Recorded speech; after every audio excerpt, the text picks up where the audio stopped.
Hello जी, good morning. तो आज के लेक्चर में हम लोग एमीन को देखेंगे, यानी कि आईपीएससी नेमिंग करेंगे अमीन का। तो इसके बारे में हम लोग समझते हैं, ठीक है। तो अगर देखा जाए एमीन को, तो ये होता है एमीन। और अभी एमीन के बारे में बता रहे हैं 1 डिग्री 2 डिग्री 3 डिग्री, यानी प्राइमरी, सेकेंडरी, टर्सरी, ये एमीन होते हैं। फिर इनका नॉमनक्लेचर कैसे किया जाता है अपने को ये देखना है। देखिए, अगर हम डॉन के रूप में एमीन को लें तो इसको बोला जाता है अमाइन। लेकिन अगर यही साइड ब्रांच के रूप में हम एमीन को लेते हैं तो इसे बोला जाता है एमीनो। फिर से समझिए, एमीन की हम लोग बात कर रहे हैं, एमीन का नॉमनक्लेचर देख रहे हैं। अगर एमीन को डॉन के रूप में लिया जाए तो हम एमीन बोलते हैं, और अगर साइड ब्रांच के रूप में लिया जाए तो हम अमाइन बोलते हैं, ठीक है। ये सब हम समझेंगे। चलिए, अगर यहाँ पर बात करें, ये कोई एल्काइल ग्रुप है और ये NH2 है। कहने का मतलब है कि नाइट्रोजन 3 बॉन्ड बनाता है। नाइट्रोजन कितने बॉन्ड बनाता है? 3 बॉन्ड बनाता है। इस तरीके से, अरे कैसे भी बना सकता है, ये नाइट्रोजन आपका रहा, ये इस तरीके से बना सकता है, या नाइट्रोजन जो है वो कुछ इस तरीके से बना सकता है। कुल मिला के बात ये है कि नाइट्रोजन 3 बॉन्ड बनाता है, ठीक है। अगर नाइट्रोजन के साथ देखिए, ये जो होता है NH2, ठीक है, वैसे 3 होता है, लेकिन एक तरफ से जोड़ देंगे तो क्या बचेगा? 3 बॉन्ड बनाएगा तो 2 हाइड्रोजन के साथ बना लिया है ना। देखिए, एक हाइड्रोजन ये, एक हाइड्रोजन ये, तो नाइट्रोजन जो है 2 हाइड्रोजन के ओवरऑल बॉन्ड कितने बनाएगा? 3, 1 2 3। अगर नाइट्रोजन, सपोज कर लीजिए ये कोई एल्काइल ग्रुप R1 है, ये R2 है और ये H है, ऐसा भी हो सकता है, ठीक है। अगर देखिए, शुरू करते हैं शुरू से।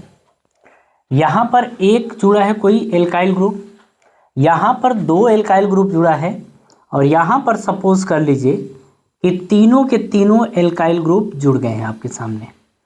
तो ये 3, मतलब ये ऐसे ऐसे ऐसे इस फॉर्मेट में आपके सामने आ सकता है, ठीक है। अब समझिएगा, अगर नाइट्रोजन के पास 2 हाइड्रोजन है, या नाइट्रोजन एक एल्काइल ग्रुप या एक कार्बन से जुड़ा है, तो इसे हम बोलते हैं 1 डिग्री एमीन। क्या बोलते हैं? 1 डिग्री एमीन। ध्यान से समझिएगा, अगर यही नाइट्रोजन 2 एल्काइल ग्रुप से जुड़ा है, ये R2 है और ये H है, तो इसे बोलते हैं 2 डिग्री एमीन। अगर यही R3 है, नाइट्रोजन है R2 R3 और ये R1 आपका है, तो इसे बोला जाता है 3 डिग्री एमीन। तो इसे आप 3 डिग्री एमीन बोलेंगे। जब नाइट्रोजन एक कार्बन से जुड़ा हो तो उसे बोलेंगे 1 डिग्री एमीन। ये कार्बन है, इसके आगे ब्रांच बड़ी हो सकती है, कोई दिक्कत नहीं है। अगर नाइट्रोजन 2 एल्काइल ग्रुप से जुड़ा हुआ है तो 2 डिग्री एमीन। तीनों के तीन एल्काइल ग्रुप हैं तो इसे बोलते हैं 3 डिग्री एमीन। तो ऐसा नहीं है कि ये बात आपको समझ में नहीं आई होगी, आपको बात समझ में आ गई होगी। अब इसका नामकरण करते हैं। ये बहुत बड़ा टॉपिक नहीं है, छोटा टॉपिक है, और इस तरीके का ये लास्ट है हमारा, ठीक है। इसके बाद हम साइकिल को पढ़ेंगे। साइकिल को समझेंगे कि जब साइक्लिक आता है स्ट्रक्चर तो उसका नॉमनक्लेचर कैसे किया जाता है, उसका नाम कैसे लिखा जाता है, ये इसके बाद हम समझेंगे, ठीक है। चलिए जरा यहाँ समझते हैं। पहले नंबर का क्वेश्चन है CH3NH2, ठीक है, ये है CH3NH2।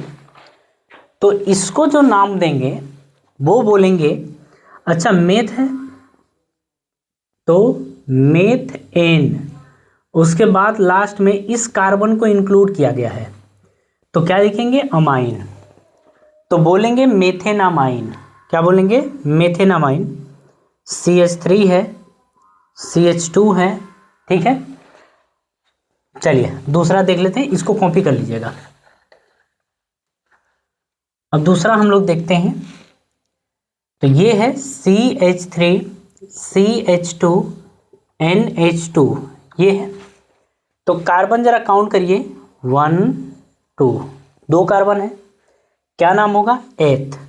कार्बन कार्बन के बीच में सिंगल बॉन्ड है N, और लास्ट में क्या जोड़ देंगे, अमाइन, ई हटा के क्या जोड़ देंगे, अमाइन। तो आ जाएगा इसका नाम एथेनामाइन। ठीक है। थर्ड वाला आपके लिए होमवर्क है, आप चाहें जल्दी से कर लीजिए। CH3 CH2 CH2 CH2 NH2, जरा इसका नाम आप फट से लिख दीजिए। ठीक है, इसका नाम क्या होगा, लिखिए लिखिए जल्दी से। चलिए थर्ड देखते हैं, CH3 CH3 और यहाँ से आपका आ गया NH2। ठीक है, इस तरीके से आया। नंबरिंग किधरों से कर सकते हैं, 1 2 3, ये हो गया। अब सुनिएगा, अगर यहाँ पर बात करें तो 3 कार्बन, ये ऐसे दिया गया है, ये आप साइड ब्रांच के रूप में नहीं लेंगे, इसको हम डॉन के रूप में लेंगे, क्योंकि इसका कार्बन इंक्लूड किया गया है। कार्बन क्या किया गया है, ऐसे समझ लीजिए, इसको हम डॉन के रूप में ले रहे हैं। तो जब डॉन के रूप में लेंगे तो यहां पर आप देखेंगे कि इसका नाम होगा प्रोप, तो आप लिखेंगे प्रोप एन। उसके बाद सेकेंड पोजीशन पर अमाइन है, तो अमाइन का ए आने के कारण हम यहाँ से ई हटा दिए हैं। ठीक है ना। पीछे अगर आपने नॉमेनक्लेचर देखा है तो इतना हम पढ़ चुके हैं कि ये दिक्कत आपको नहीं देगा। ठीक है, चलिए फोर्थ नंबर देखते हैं, CH2 CH2 CH2 OH NH2। अब ध्यान से समझिए, इसमें ये जो है ये ऊपर है, तो यहाँ पर प्रियोरिटी ऑर्डर में ये ऊपर है, अमाइन सबसे नीचे है, तो ये अगर डॉन है तो ये किसकी तरह रिएक्ट करेगा, साइड ब्रांच की तरह। नंबरिंग कहाँ से स्टार्ट करेंगे, डॉन के यहाँ से 1 2 और ये 3, इसका मतलब ठीक है, ये क्या है, साइड ब्रांच है, और ये किसकी तरह ट्रीट करेगा, डॉन की तरह। तो नॉमेनक्लेचर में सबसे पहले क्या लिखते हैं, साइड ब्रांच, है ना। तो जब साइड ब्रांच लिखेंगे तो इसका नाम क्या होगा, अमीनो। कौन सी पोजीशन, 3, तो लिखेंगे 3 अमीनो। हो गया, कितने कार्बन है, 3, तो 3 कार्बन है तो नाम होगा प्रोप। ठीक है, कार्बन कार्बन के बीच में सिंगल बॉन्ड है तो एन। ठीक है, OH को क्या बोलते हैं, ऑल। कौन सी पोजीशन पे, फर्स्ट पे, तो आप लिखें या ना लिखें, आप चाहें तो ऐसे लिख दीजिए, या फिर आप चाहें तो लिख सकते हैं 3 अमीनो प्रोपेनॉल, प्रोपेनॉल आप ये लिख सकते हैं। ठीक है, चलिए तो ये तो रहा आपका फोर्थ नंबर।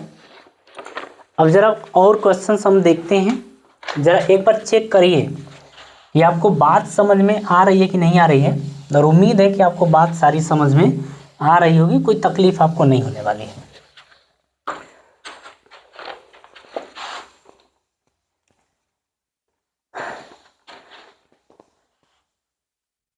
इतना तो है कि अगर आप हर लेक्चर को देखेंगे, अच्छे से देखते हुए चलेंगे, नॉमेनक्लेचर में आपको तकलीफ नहीं होने वाली है। अगर कोई आपका क्वेश्चन आता है सामने से, अगर आपसे नहीं होता है तो आप उससे चाहें तो कमेंट बॉक्स में आप पूछ ले सकते हैं। ठीक है, या फिर टेलीग्राम चैनल ज्वाइन कर लीजिए, JK ग्लोबल एकेडमी, वहाँ पर आप अपना क्वेश्चन भेज दीजिए, वहाँ से भी हम आपको बता देंगे। ठीक है, चलिए अब यहाँ पर समझिए, व्हाट्सएप पर भी सेम है। ठीक है, फिफ्थ नंबर का क्वेश्चन है हमारा, CH3 CH2 NH और ये रहा आपका CH3। ठीक है, ये रहा। अब सुनिएगा ध्यान से, ये 2 डिग्री अमाइन है, क्या है, 2 डिग्री अमाइन है। तो सबसे पहले देखिए, इसको मेन ब्रांच मानी जाएगी, जिसमें नंबर ऑफ कार्बन ज़्यादा होंगे उसको पेरेंट कार्बन चेन मारेंगे। ठीक है, तो जब पेरेंट कार्बन चेन मारेंगे तो इसको फिर साइड ब्रांच की तरह हमें लेना पड़ेगा। तो ये आपका पीसीसी हो गया और ये आपका इसी में क्या हो गया, साइड ब्रांच। तो सबसे पहले किसको लेते हैं, साइड ब्रांच को। किससे जुड़ा है, नाइट्रोजन से। तो अगर नाइट्रोजन से जुड़ा है तो लिखने का तरीका होता है N, उसके बाद CH3 को क्या बोलते हैं, मेथाइल। तो N मेथाइल ये आपका हो गया। 2 कार्बन है तो क्या बोलेंगे, एथ। कार्बन कार्बन के बीच में सिंगल बॉन्ड N हो गया ना, एथेन। और उसके बाद NH को हम डॉन की तरह लिए हैं तो एथेनामाइन ये आपका नाम हो जाएगा। ठीक है, और समझिएगा यहाँ पर देखिए, अगर मान लीजिए आपके सामने आ गया, ये छठे नंबर का है, CH3 CH2 NH CH2 CH3। ठीक है, अब इसका नाम क्या होगा, अब वो जरा देख लेते हैं। तो देखिए दोनों तरफ सेम है, 1 2 1 2, तो इसे आप साइड ब्रांच की तरह ट्रीट करिए ना। क्या लिखेंगे, 2 है तो डाई लिखेंगे, दोनों तरफ सेम है ना, तो डाई एथाइल लिखिए, उसके बाद अमीन कर दीजिए, तो डाई एथाइल अमीन। ठीक है, ये चीज आप लिखेंगे। चलिए, अगर यहां पर आपके सामने जितने वेरिएशन है दिखा दें, CH3 CH2N CH3 और ये रहा CH3। ठीक है, ये आपके सामने है। अब इसका नामकरण कैसे करा जाएगा, नॉमेनक्लेचर कैसे करेंगे, आपको पता है कि ये बड़ा है तो ये क्या हो गया, पेरेंट मेन। तो ये आपका पीसीसी हो गया, फिर ये आपका क्या आ गया, साइड ब्रांच, ये भी क्या है आपका साइड ब्रांच। तो हम लिखेंगे यहां पर N di methyl, N di methyl. 2 carbon है तो क्या लिखेंगे, एथेन नामाइन। तो ये आपका आंसर हो जाएगा। ठीक है, जरा कॉपी करिए तो।